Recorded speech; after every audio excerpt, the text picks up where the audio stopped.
ನಮಸ್ತೆ. TV 24 news ವಾಹಿನಿಗೆ ಸ್ವಾಗತ. ಪರ್ಯಾಯ ರಾಜಕಾರಣದಿಂದ ಸಮಾಜ ಕಟ್ಟುವ ಗುರಿ ನನ್ನದಾಗಿದೆ ಎಂದು ನಟ ಸಾಮಾಜಿಕ ಹೋರಾಟಗಾರ ಚೇತನ್ ಅಹಿಂಸಾ ಹೇಳಿದರು. ಯಲಬುರ್ಗಾ ಪಟ್ಟಣದ ಪ್ರವಾಸಿ ಮಂದಿರದಲ್ಲಿ ಮಂಗಳವಾರ ಆಯೋಜನೆ ಮಾಡಲಾಗಿದ್ದ ಸಮಾನತಾವಾದಿಗಳೊಂದಿಗೆ ಸಂವಾದ ಕಾರ್ಯಕ್ರಮದಲ್ಲಿ ಭಾಗವಹಿಸಿ ಮಾತನಾಡಿದರು. ನಾವು ಸಮಾಜದ ನಿರ್ಮಾಣಕ್ಕಾಗಿ ಪರ್ಯಾಯ ರಾಜಕಾರಣದ ಸಸಿ ನೆಡ್ತಾ ಇದ್ದು, ಸತ್ಯ, ಪ್ರಾಮಾಣಿಕ ಸೇವಾ ಮನೋಭಾವದೊಂದಿಗೆ ರಾಜಕೀಯ ಚಳುವಳಿಯ ಪ್ರಯತ್ನಕ್ಕೆ ಮುಂದಾಗಿದ್ದು, ಇದು ಎಮ್ಮರವಾಗಿ ಬೆಳೆದು ಮುಂದಿನ ಪೀಳಿಗೆಗೆ ಮುಟ್ಟಬಹುದು ಎಂಬ ಸದಾಶಯ ನಮ್ಮದಾಗಿದೆ. ಆ ವ್ಯವಸ್ಥೆ ಅನ್ಯಾಯ ವಿರುದ್ಧ ಧ್ವನಿ ಎತ್ತುವ ಜನರನ್ನ ಒಗ್ಗೂಡಿಸುವ ಕೆಲಸ ಮಾಡ್ತಾ ಇದ್ದೇವೆ ಎಂದಿದ್ದಾರೆ. ಡಾಕ್ಟರ್ ಅಂಬೇಡ್ಕರ್ ಪರಿಹಾರ ಮತ್ತು ಕಾನ್ಸಿರಂ ಬಿಟ್ರೆ ಸಮಾನತೆಯ ಸಮಾಜ ಕಟ್ಟಲು ಯಾರೂ ಬರಲಿಲ್ಲ. ಇಂದಿನ ರಾಜಕಾರಣಿಗಳು ರಸ್ತೆ, ಕಟ್ಟಡಗಳು ನಿರ್ಮಿಸುತ್ತಾರೆ, ಭ್ರಷ್ಟಾಚಾರ ಸೇರಿ ಎಲ್ಲವೂ ಯಥಾಸ್ಥಿತಿ ಕಾಪಾಡಿಕೊಂಡು ನಾನು ಮುಖ್ಯಮಂತ್ರಿ ಆಗಬೇಕೆಂದು ಬರ್ತಾರೆ ಹೊರತು ಸಮಾಜ ಕಟ್ಟಲು ಬಂದಿರುವುದು ನೋಡಲಿಲ್ಲ ಎಂದಿದ್ದಾರೆ. ಇನ್ನು ಪರ್ಯಾಯ ರಾಜಕೀಯದಿಂದ ಸಮಾಜ ಕಟ್ಟಲು ಸಾಧ್ಯ. ಒಂದು ವರ್ಗ, ಜಾತಿ, ಧರ್ಮಕ್ಕೆ ಸೀಮಿತವಾಗದೆ ಇದು ಕರ್ನಾಟಕದ ಸಮಾಜವಾದದ ಪಕ್ಷವಾಗಿದ್ದು, ಮಾದರಿಯ ಕರ್ನಾಟಕ ರೂಪಿಸುವ ಉದ್ದೇಶದಿಂದ ರಾಜ್ಯದ 85ಕ್ಕೂ ಹೆಚ್ಚಿನ ಮತಕ್ಷೇತ್ರದಲ್ಲಿ ಜನಪರ ಸಂಘಟನೆಗಳ ಪ್ರಮುಖರೊಂದಿಗೆ ಕೈಜೋಡಿಸಿ ಸಿದ್ಧತೆಯನ್ನ ಮಾಡ್ತಾ ಇದ್ದೇವೆ.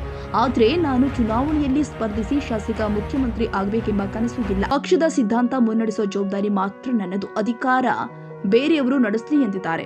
ಇನ್ನು ಅಸಮಾನತೆ ಪಕ್ಷಗಳು ಅಧಿಕಾರಕ್ಕೆ ಪಡೆದುಕೊಳ್ಳುವ ಗುರಿಯಿಂದ ಪ್ರಬಲ ಜಾತಿಗಳೊಂದಿಗೆ ಕೈಜೋಡಿಸಿ ಓಲೈಸುತ್ತೀವಿ. ಆದರೆ ಅನ್ಯಾಯಕ್ಕೆ ಒಳಗಾದ ದಲಿತ, ಒಬಿಸಿ, ಆದಿವಾಸಿ ಹಾಗೂ ಭೋಜನರಿಗೆ ಆಗಿರುವ ನ್ಯಾಯ ಸರಿಪಡಿಸುವ ಆಲೋಚನೆ ಇಂದಿನ ಪಕ್ಷಗಳಲ್ಲಿ ಇಲ್ಲ.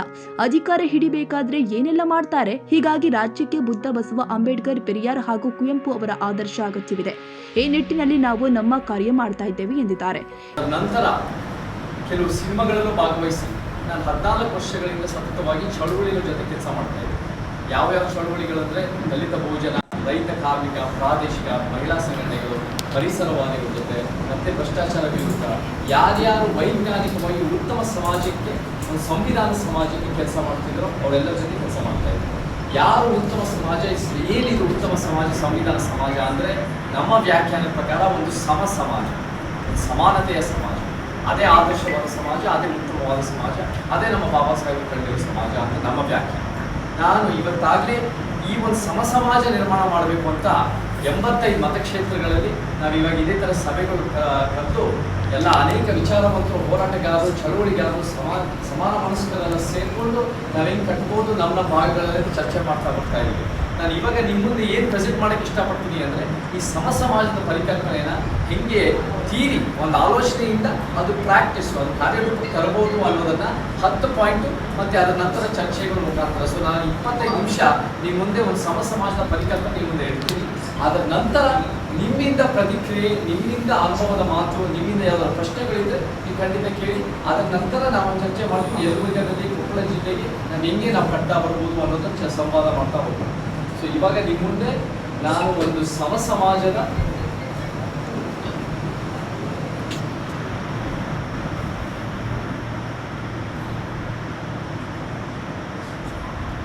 ಮೊದಲನೇದಾಗಿ ನಾವು ಕರ್ನಾಟಕ ಮತ್ತು ಭಾರತಕ್ಕೆ ಪರ್ಯಾಯ ರಾಜಕಾರಣ. ಇವತ್ತು ನಿಮ್ಮ ಮುಂದೆ ಪರ್ಯಾಯ ಆಲೋಚನೆ, ಪರ್ಯಾಯ ರಾಜಕೀಯ ವಿಚಾರಗಳು, ಪರ್ಯಾಯ ಚರ್ಚೆಗಳು ಇದ್ದಷ್ಟು ನಮ್ಮ ಪ್ರಜಾಪ್ರಭುತ್ವ ಗಟ್ಟಿಯಾಗುತ್ತೆ. ಆ ಒಂದು ಸಮಾಜದ ವಿಚಾರಗಳು ಏನು ನಮ್ಮ ಸಂವಿಧಾನ ಹೇಳುತ್ತೆ ಅಂತ ನಮ್ಮ ವ್ಯಾಖ್ಯಾನ ಅದು ನಿಮ್ಮ ಮುಂದೆ ಹೇಳಕ್ಕೆ ಇಷ್ಟಪಡ್ತೀವಿ. ನಾವೆಲ್ಲ ಸಮಾನತಾವಾದಿಗಳು. ನಾವು ಪರಿವರ್ತನೆ ಅಥವಾ ಬದಲಾವಣೆ ಬಯಸಿದಾಗ ಬಹಳ ಮುಖ್ಯವಾಗಿ ನಮ್ಮ ಶತ್ರುಗಳನ್ನ ಗುರುತಿಸಬೇಕು. ನಮ್ಮ ಶತ್ರು ಯಾರು? ನಮ್ಮ ಶತ್ರು ಯಾವ ಜಾತಿಯವರಲ್ಲ, ಯಾವ ಧರ್ಮದವರಲ್ಲ, ಯಾವ ಪಕ್ಷದವರಲ್ಲ, ಯಾವ ಭಾಷಿಕರಲ್ಲ. ನಮ್ಮ ಶತ್ರು ಅಂದರೆ ಈ ಅಸಮಾನತೆ ಮತ್ತು ಅನ್ಯಾಯದ ವ್ಯವಸ್ಥೆನೇ ನಮ್ಮ ಶತ್ರು. ಈ ವ್ಯವಸ್ಥೆಯಲ್ಲೇ ಅಸಮಾನತೆ ಮತ್ತು ಅನ್ಯಾಯದಲ್ಲಿ ಕೂಡಿದೆ. ಇದರಲ್ಲಿ ಯಾರ್ಯಾರು ಜಾತಿ, ಲಿಂಗ, ವರ್ಗ, ಕುಟುಂಬ ಮತ್ತು ಭಾಷೆಯಲ್ಲಿ ಪ್ರಬಲ ಇರ್ತಾರೋ ಅವ್ರ ಪರವಾಗಿ, ಅವ್ರ ಸುತ್ತಮುತ್ತ ಇರೋ ಪರವಾಗಿ ಈ ವ್ಯವಸ್ಥೆ ನಡೀತಾ ಇದೆ. ಬೇರೆ ಎಲ್ಲರಿಗೂ ಬೇರೆ ಬೇರೆ ಹಂತಕ್ಕೆ ಅನ್ಯಾಯ ಆಗ್ತಾ ಇದೆ ಅನ್ನೋದು ನಮ್ಮ ವಾದ. ಸೊ ನಮ್ಮ ಶತ್ರು ಇರೋದು ಅಸಮಾನತೆ ಮತ್ತು ಅನ್ಯಾಯದಲ್ಲಿ ಕೂಡಿರೋ ವ್ಯವಸ್ಥೆ. ನಾವು ರಾಜಕಾರಣಿಗಳು ಆಯ್ಕೆ ಮಾಡ್ತೀವಿ. ರಾಜಕಾರಣಿಗಳು ಆಯ್ಕೆ ಮಾಡೋ ಉದ್ದೇಶ ಏನಂದ್ರೆ ಅವ್ರ ರಾಜ್ಯದ ಹಿತಾಸಕ್ತಿ ಮತ್ತೆ ನಮ್ಮ ಒಂದು ಪೊಲಿಟಿಕಲ್ ಕ್ರಿಯೇಷನ್ ಮುಖಾಂತರ ನಾವು ಹೇಗೆ ಕಾರ್ಯರೂಪಕ್ಕೆ ತರಬಹುದು ಅನ್ನೋದು ಇವತ್ತಿನ ದಿನ ನಿಮ್ಮ ಮುಂದೆ ಹೇಳಕ್ಕೆ ಇಷ್ಟಪಡ್ತೀವಿ. ನಮಗೆ ಮೊದಲನೇದಾಗಿ ನಮ್ಮ ಶತ್ರು ಶುರುವಾಗಿದ್ದು 2014ರಿಂದ ಅಲ್ಲ, 11-12 ವರ್ಷಗಳಿಂದ, 10ರಿಂದ 12,000 ವರ್ಷಗಳಿಂದ. ಯಾವಾಗಿಂದ ಅಸಮಾನತೆ ವ್ಯವಸ್ಥೆ ನಮ್ಮ ಕಾಡಿನ ನಾಡು ಒಂದು ಕೃಷಿ ಶುರುವಾಯಿತು ಆವಾಗಿಂದ ಮೊದಲೇ ಅಸಮಾನತೆ. ಸೊ ಮೊದಲನೇ ಅಸಮಾನತೆ ನಮಗೆ ಪಾಯಿಂಟ್ 1 ಅನ್ನೋದು ಪುರುಷ ಪ್ರಧಾನದ ವ್ಯವಸ್ಥೆಗೆ ನಾವು ಪ್ರತಿರೋಧ ಕೊಡಬೇಕು. ಪುರುಷ ಪ್ರಧಾನ ವ್ಯವಸ್ಥೆ ಅದು ಬೇರೆ ಬೇರೆ ರೀತಿಯಲ್ಲಿ ಜೀವಂತವಾಗಿದೆ, ಮನೆ ಒಳಗೆ ಮನೆ ಹೊರಗೆ. ಅದು ಇವತ್ತಿನ ದಿನ ನಾವು ಲಿಂಗ ಸಮಾನತೆ, ಸುರಕ್ಷತೆಯಲ್ಲಿ ಆರ್ಥಿಕತೆಯಲ್ಲಿ ಸ್ವಾತಂತ್ರ್ಯದಲ್ಲಿ ನಾವು ಕೂಡ ಕಲ್ಪಿಸೋದು ಬಹಳ ಮುಖ್ಯ ಮುಂದಿನ ಪೀಳಿಗೆಗೆ. ಸೊ ಆ ನಿಟ್ಟಿನಲ್ಲಿ ಲಿಂಗ ಸಮಾನತೆಯ ಕಾರ್ಯಕ್ರಮಗಳು, ಮಹಿಳೆಯರ ಮತ್ತು ಅಲ್ಪಸಂಖ್ಯಾತರಿಗಾಗಿ ನ್ಯಾಯ ಯೋಜನೆಗಳು ತರೋದು ಬಹಳ ಮುಖ್ಯ. ನಮ್ಮ ಮಾದರಿಯಾದ ಬಾಬಾ ಸಾಹೇಬ್ ಅಂಬೇಡ್ಕರ್, ತಂದೆ ಪೆರಿಯಾರ್ ಹುಟ್ಟಿರೋ ಗಂಡಸರು, ಆದರೆ ಹುಟ್ಟಿದ ಮೇಲೆ ಅವರು ಸ್ತ್ರೀವಾದಿಗಳಾಗಿದ್ದು ಲಿಂಗ ಸಮಾನತಾವಾದಿಗಳಾಗಿದ್ದು, ನಾವು ಕೂಡ ಅದನ್ನು ಮುಂದುವರಿಸೋದು ನಮ್ಮ ಮೊದಲನೇ ಆಲೋಚನೆ ಆಗುತ್ತೆ. ಎರಡನೇದು ಬ್ರಾಹ್ಮಣ್ಯದ ವ್ಯವಸ್ಥೆ. ಎರಡನೇ ಅಸಮಾನತೆ ಬ್ರಾಹ್ಮಣ್ಯದ ಜಾತಿ ವರ್ಗದ ವ್ಯವಸ್ಥೆ. ಇದು ಒಂದು ಜನ್ಮ ಆಧಾರಿತವಾದ, ಕೆಲವರಿಗೆ ಸಾಮಾಜಿಕ, ನೀವು ಹುಟ್ಟಿದ ತಕ್ಷಣ ಕೆಲವರಿಗೆ ಸಾಮಾಜಿಕ, ಆರ್ಥಿಕ, ಶೈಕ್ಷಣಿಕ, ರಾಜಕೀಯ ಭೂಮಿಯ ಎಲ್ಲ ಸಂತು, ಕೆಲವರು ಹುಟ್ಟಿದ ತಕ್ಷಣ ಎಲ್ಲ ರೀತಿ ವಂಚನೆ. ಇದು ಒಂದು ಬರ್ತ್ ಬೇಸ್ಡ್ ಶ್ರೇಣಿಕದ ಅಸಮಾನತೆ. ಇದನ್ನ ನಾವು ನ್ಯಾಯಗೊಳಿಸಬೇಕು, ಸರಿಪಡಿಸಬೇಕು. ಅಂದ್ರೆ ಹೇಗೆ ಅಂದ್ರೆ, ಕಾಂಚೀರಾಮ್ಜಿಯವರು ಬಹುಜನದ ಕರೀತಾರೆ, SC ST OBC ಮೈನಾರಿಟಿ. ಅದನ್ನ ನಾವು ಕರ್ನಾಟಕದಲ್ಲಿ ಅಹಿಂದ ಅಂತ ಕರಿತೀವಿ, ಅಲ್ಪಸಂಖ್ಯಾತ ಹಿಂದುಳಿದ ದಲಿತರು.